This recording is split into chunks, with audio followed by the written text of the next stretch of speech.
So digitalization is the topic I have picked up for today. And I want to start with something from 2,500 years old. This is a Tamil quote. And idanai idanal ivan mudikkum endraindu adanai avan kan vidal. Two beautiful takeaways from there. That's the English translation. So identify the man or the woman, the work, and it shall work out, says the person to the king. And he also follows it up with a second line, which most of us forget, which is, then leave the matter wholly in their hand. Do not micromanage, do not follow up, do not ask, demand, set a deadline, and so on. So as long as you've identified the right person and given them the right job at the right time, things will take care of themselves. So when I got around to preparing for this talk, I did what probably every one of us would do. I went to Google. And I started asking, what 5 things can I focus on? And Google gave me 4 things. I asked 5. It gave me 5 things. I asked 6 unique aspects of the HR practice. It gave me 6. It gave me 7. It gave me 8. It kept giving me. I just had to seed it with the number. It gave me all the way till 12. But I said, let me choose 5 and focus on just 5 of them. I've been given just 25 minutes. I also did one more thing. I went to ChatGPT. I asked him this question. And what are the 5 major aspects of human resource management? It didn't displease me. I tried changing the question to 9. It gave me a very lengthy answer with 9 unique aspects of the HRM. Just for fun, I asked it 45. What are the 45 major aspects of human resource management? It started with this prelude. It's not common to identify 45. And then it hit me. It slapped me on the face. But on the one hand, while this looked ridiculous, it also ended up being educational. There is so much work we all do. I think we all deserve a clap for that. There is so much that we do. I don't know if I had asked them, what does a mathematician do? Or what does a software engineer do? I don't know if it would have given me that many unique responses. Let's start with the first one here, recruitment and selection. Getting the right person in, keeping the wrong people out, both in a dynamic, on the spot, on the go manner. Also, it's about identifying them, getting them in, keeping them, and growing them. Here is a news item from a couple of months ago. A non-IITian rejects tech giants to join Facebook for a whopping package. And immediately we think the package is about money. Only a HR professional knows how much more is actually encapsulated in that word. When it's seen as a news item, we just do the number comparison, apple to apples. But only an insider knows the number of gaming elements involved there. How was it presented? How was it positioned? The same number can be positioned in so many different ways. Performance management. Once they are in, how do you keep giving them the right, it could be a kick in the butt, it could be a pat in the back. How do you keep motivating them? The previous speaker told us about gamification, how important a role it could play. Here is a news item, again, just a couple of weeks ago, about performance appraisal. Post-COVID, this is a new dimension. Probably some of you are experiencing it already. How does a manager who is working from home evaluate and appraise somebody who is coming regularly to office? How is a remote employee going to be evaluated? Something about face-to-face, you tend to go easy, you tend to go lighter, you tend to get closer. How do you ensure that doesn't affect, that doesn't throw a veil in front of your eyes? Interesting problem, no solutions yet. The next aspect is learning and development, training, retraining, sideways learning, because it's not any longer about getting deeper and deeper into your subject knowledge. You need to have a tangential understanding of other aspects, other domains. A designer needs to know some code. A developer needs to understand campaign management in a marketing environment. So how do we ensure all that happens? And no longer do people really have time to stop work and enroll in a course or subscribe to a program. How do we manage all that? Another news item, why learning and development is now a competitive differentiator. It's not a nice to have. It's not that single conference room that's always booked with people, notebooks, water bottles, and pencils. It has to be something much more online, virtual, dynamic, engaging. The fourth item is compensation and benefits. How do you compensate? I hate that word, by the way. Compensation is when you lose something and they give you something to compensate. How do you appreciate the people you have with you? What benefits do you have to offer? How do you package them into something interesting and useful? Here is a tweet from Paras Chopra. Some of you might know him. He is an entrepreneur, serial entrepreneur, based out of Pune. And just a couple of days ago, he said, based on data collected over thousands of entrepreneurs around the world, 80% of entrepreneurs continue to make the same amount of money. So what is it that motivated this great resignation or this amazing Cambrian explosion of startups happening all over the place? Was it freedom? Was it some kind of motivation that was missing in the environment? Was it a desire to chart their own path, find their own destiny? Was it a sense of purpose that was missing? Is your compensations and benefits package giving them the right sense of purpose? These are all questions we have to ask ourselves. And the fifth piece is HR, analytics, data. No talk about any domain today can end without at least one hat tip, one mention about this burgeoning world of data. ChatGPT exists only because it's been trained on gazillion data points. The previous speaker talked about 15 seconds to create a data point for gamification. Here is a news item again. McKinsey's top HR leader looks to AI to ease the great resignation. Why do people leave? Do they leave in droves? Is a person with these kind of behavior at work, in time, out time, kind of contribution to the intranet, time spent at the water cooler, and just overdoing things. But is that person the most likely to quit? Is that person more likely to be the pillar of the organization around whom the organization can be rebuilt, enhanced? This can happen through AI analytics. I'm going to take you to probably the 80s when Steve Jobs launched the Macintosh, the first original Apple Macintosh.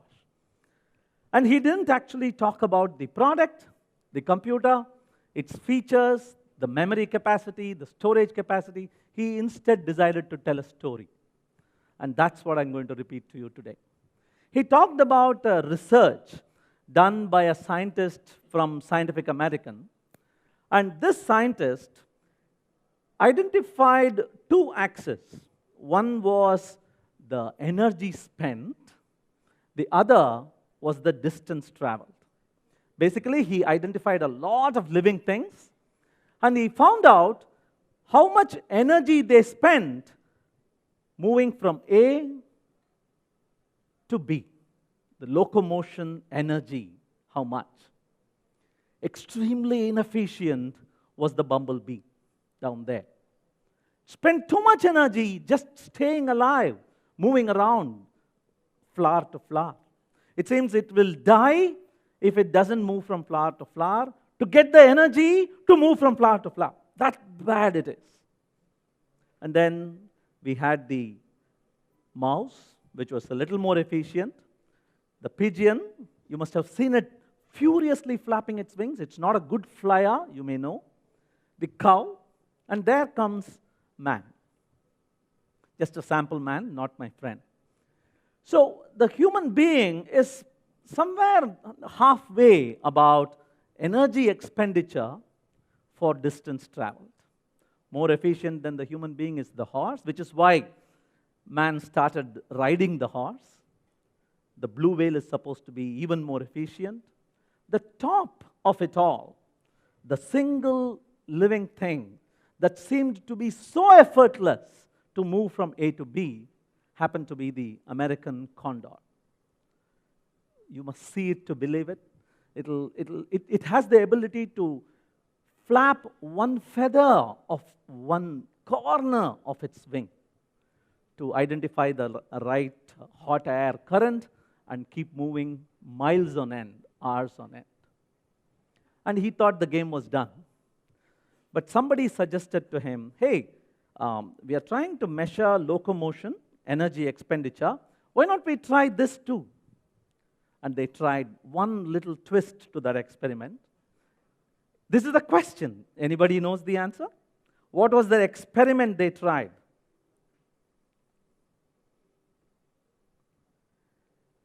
They brought a human being again, but this time they gave him a bicycle. And he blew them all away. This is not cheating, by the way. It is still human energy. I am not having a battery pack. I am not running on fuel. It is still human energy. But the way the wheels operated, the levers, blew the competition away. And Steve Jobs said, that is what the computer is going to do to you. The computer, he said, is a bicycle for your brain. So I'm going to take on that line, and I'm going to tell you, technology is like the bicycle for the HR brain. You're going to have to steer it. You're going to have to ride it. But the little effort that you exert, it's going to give you an undue advantage, take you far beyond all other competitors trying to do the same thing without the right technological tools. Let's revisit those 5 aspects once again. And I'm going to throw at you quickly some of the commonly heard phrases that relate to those aspects. We talk about a custom career site. Every one of us, most companies, they have an email address that says careers@mycompany.com. It's like a dead letter drop box. Do you get any response at all? How about smart responders instead, where depending on the person who sent in the resume, an analyzing robot identifies the right keywords and gives the right response?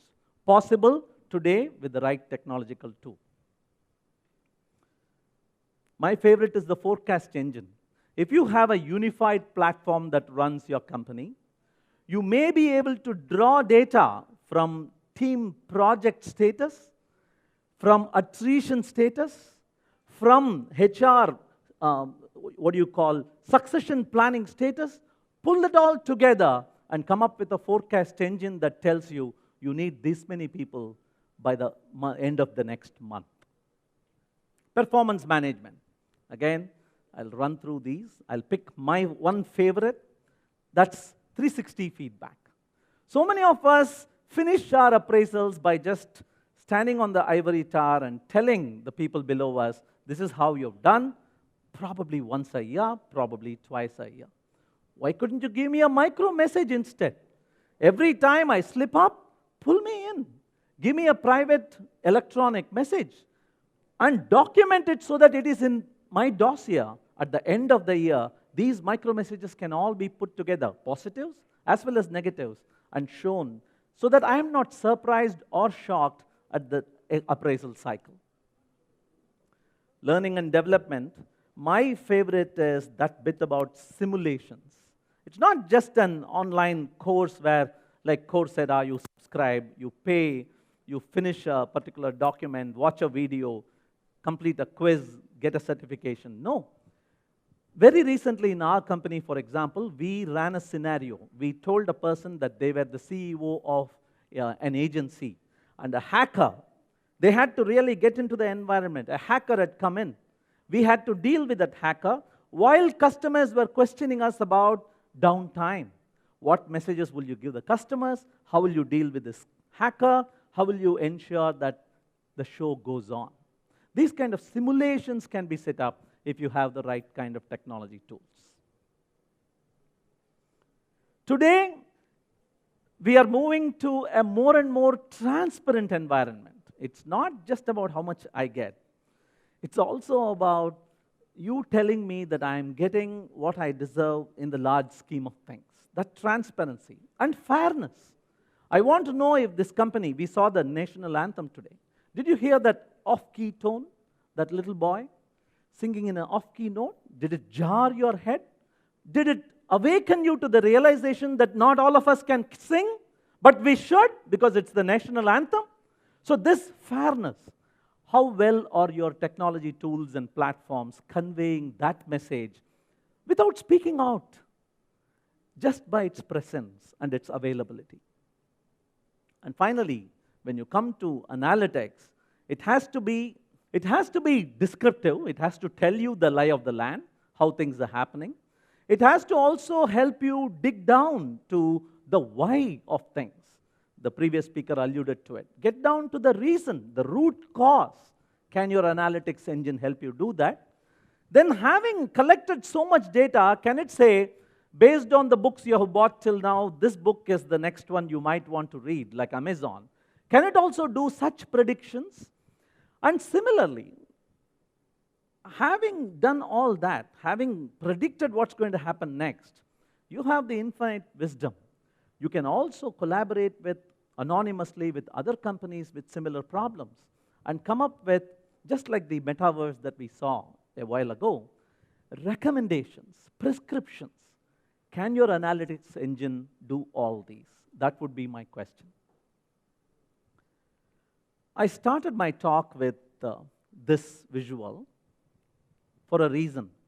I wanted digitalization to seep into your mind. Neurons connecting electronically, all kinds of networks. This blue color means electronics for us. Yeah? But there was an inner meaning to the whole picture, and I'm going to show that to you now. That was the picture. It's actually hand in hand. Because when I go to the dictionary and ask for the meaning of the word digit, 0, 1, bit, byte, yeah. But the original meaning, the etymology of the word, it's Latin, and it comes from digitus, finger. So all these technology tools are supposed to free time for you so you can walk around, meet people, shake their hand, engage, apologize, appreciate, commend. That is what we are all here for.